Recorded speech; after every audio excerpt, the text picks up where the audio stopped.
Comment allez-vous tout le monde? Je suis tombé sur l'une des escroqueries les plus marquantes qu'Amazon ait subies et je voulais vous en faire part. Il s'agit d'un fait divers qui a marqué l'histoire de l'entreprise, car le but de nos protagonistes était de littéralement braquer la marketplace. Alors, ce qui nous intéresse, c'est de savoir comment 4 frères ont réussi à escroquer plus de 19 millions de dollars à Amazon, et ça en moins de 2 ans, et comment ont-ils fait pour mettre en place un tel plan. Avant de commencer cette vidéo, sache que depuis 2019, nous accompagnons les entrepreneurs à se développer sur la marketplace Amazon, et nous avons également monté toute une série de vidéos de formation pour que tu puisses connaître et comprendre tous les rouages du seller central. Les liens sont juste en dessous en description.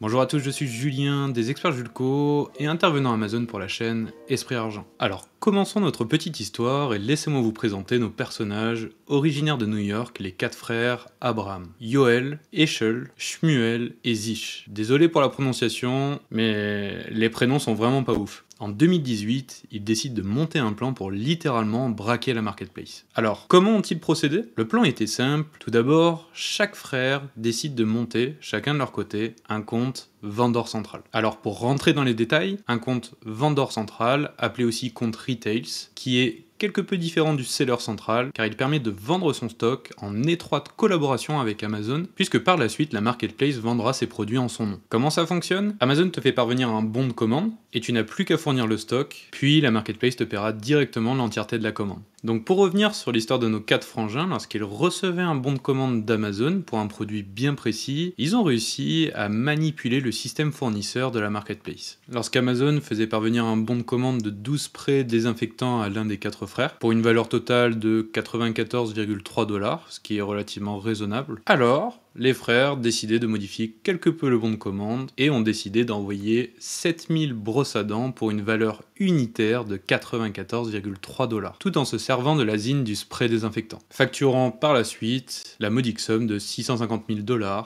Amazon. Oui, tu as bien entendu, apparemment plus c'est gros, plus ça passe. Mais ce n'est pas tout. Amazon avait également commandé aux 4 frères un parfum créateur d'une valeur de 289,78 $. Et d'après toi, que se sont-ils dit? Tiens, et pourquoi on n'enverrait pas 927 tondeuses d'une valeur de 289,78 $ chacune? Après 2 ans de supercherie, 19 millions de dollars ont été détournés. Et ils étaient en train d'attaquer leur ascension pour les 32 millions de dollars. Les 4 frères sont finalement rattrapés par la justice pour blanchiment et fraude électronique. Un coup de génie ou une belle connerie? Pour ma part, les frères Abraham ont su exploiter une faille à l'intérieur du site de vente d'Amazon, mais ils ont été beaucoup trop gourmands. Bien sûr, depuis ce jour, la politique d'Amazon s'est fortement renforcée concernant les comptes vendeurs, en appuyant davantage les contrôles d'intégrité et en garantissant l'honnêteté entrepreneuriale des vendeurs. Voilà déjà la fin de cette petite histoire, j'espère qu'elle t'aura plu, je sais pas si t'en as déjà entendu parler. N'oublie pas de liker cette vidéo et de souscrire un abonnement. Et si tu as la moindre question concernant le développement de ton entreprise sur Amazon, n'hésite pas à nous contacter, tous les liens sont juste en dessous. On se fera un plaisir d'échanger avec toi. Allez, ciao tout le monde!